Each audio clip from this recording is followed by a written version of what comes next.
मां का मातृभाव भारत में जितना श्रेष्ठ है और जितना प्रचार होना अभी बाकी है मां का, क्योंकि इसके बिना मंगल नहीं होगा।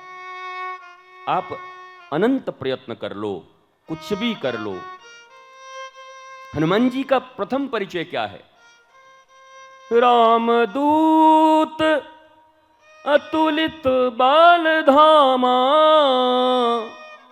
अंजनी पुत्र, पवन बाद में है, पवन सूत नाम। कौन कहता है पितृ प्रधान देश है ये? हनुमान जी का परिचय हो रहा है पहला तो रामदूत। मानो ये हनुमान चालीसा भारतवर्ष को एक संदेश दे रही है कि जीव मात्र का अगर पहला परिचय हो तो परमात्मा से हो। हम सब कौन हैं? बोला उनके अंश हैं, उनके भक्त हैं, उनकी संतान हैं। रामदूत अतुलित बल धामा, और अब मैया के परिचय से परिचय, क्योंकि 9 महीने तक मैया ने पेट में रखा है, गर्भ में रखा है।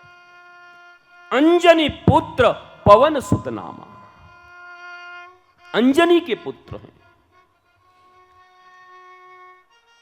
मेरी मां भगवान के प्रति अपने पुत्र का भाव जितना विकसित करोगी बचपन से, शैशव काल से। भारतीय सनातन संस्कृति में पहले जब बच्चा जन्म लेता तो किसी पिता और किसी काका काकी इसको नहीं पहचानवाया जाता था। संस्कार देखो, 16 संस्कार हैं तुम्हारे सनातन धर्म में। हम तो मजाक में कहते हैं एक ही बचा है, वो भी मजबूरी में, अंतिम संस्कार अब बचा है।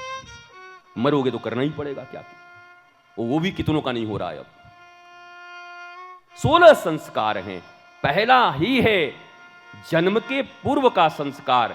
एक किशोर, एक किशोरी, एक युवा, एक युवती माता पिता हैं, वो जहां मिलने जा रहे हैं, सबसे बड़ा मंदिर वही है। तुमने मंदिर अलग कर दिए, रसोई अलग कर दिए, बाथरूम को गंदा समझ लिया, बेडरूम को पता नहीं क्या बना के रखे हो। वेस्टर्न कल्चर में सबसे बड़ा मंदिर तो वही है।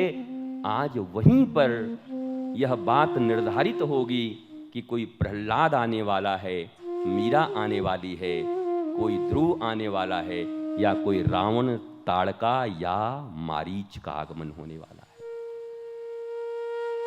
कभी गंभीर है इतना भारत इस विषय में? वेस्टर्न कल्चर को ले आए, भोगवादी दृष्टि, देह से ऊपर जिनकी दृष्टि नहीं है, गेह से ऊपर जिनकी दृष्टि नहीं है।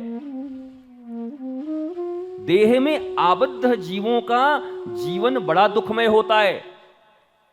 और मजे की बात यह है कि सारी दुनिया सुखमय जिंदगी जीने का प्रयत्न कर रही है, पर जिस कारण से होगा उस कारण को अपनाने को राजी नहीं।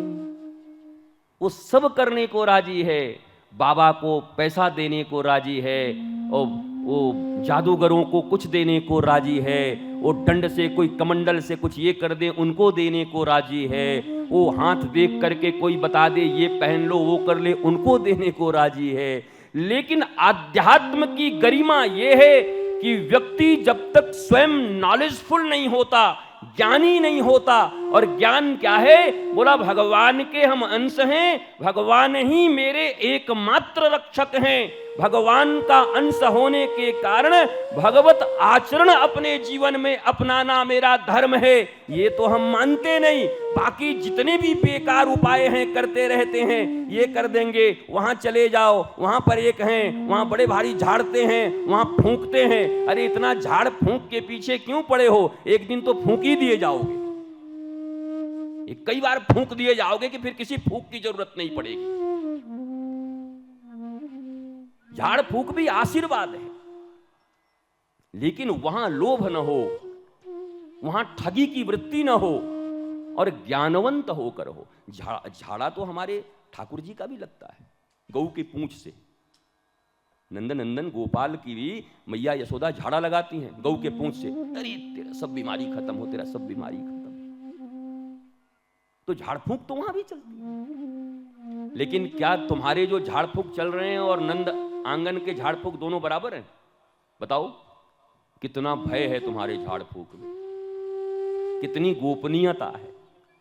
कुछ भी कर रहे हो, ज्ञानवंत बनो, सोचो कि मैं जानकी की बेटी हूं, मैं राधा रानी की बेटी हूं, मैं राम की संतान हूं, मैं कृष्ण की संतान हूं, उनका ही अंश हूं, तो उनके सारे गुण मेरे भीतर में होंगे। अब बस बनने की जरूरत क्या है? कहा हनुमान जी की तरह अभिमान रहित हो जाना है। देखो, दशरथ के यहां राम आते, दशरथ, दशरथ का अर्थ है जिसने अपने 10 इंद्रियों के ऊपर लगाम लगा दिया घोड़े की तरह, और रथ की तरह उसको दिशा दे दिया कि भैया इस रास्ते में चलना है। अपनी इंद्रियों को रथ बना दिया है, कहां जाने के लिए? ईश्वर चरण में। और यह है दशकंधर, दशमुख।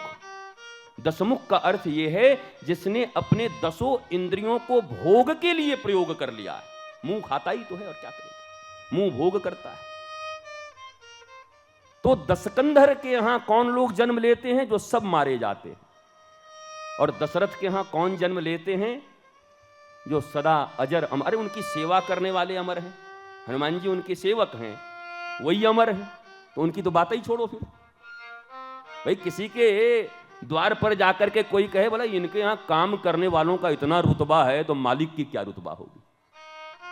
अब बताओ, हनुमान जी महाराज का इतना रुतबा है पूरे जगत में, और देवता चित्त न धरई, हनुमत सेई सर्व सुख करई, तो इनके प्रभु का क्या होगा?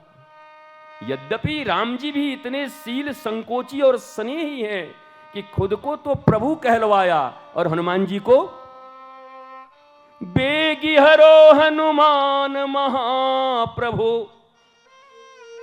अरे जो कछु संकट होय हमारो, को नहीं जानत है जग में, कपि संकट मोचन नाम तिहारो।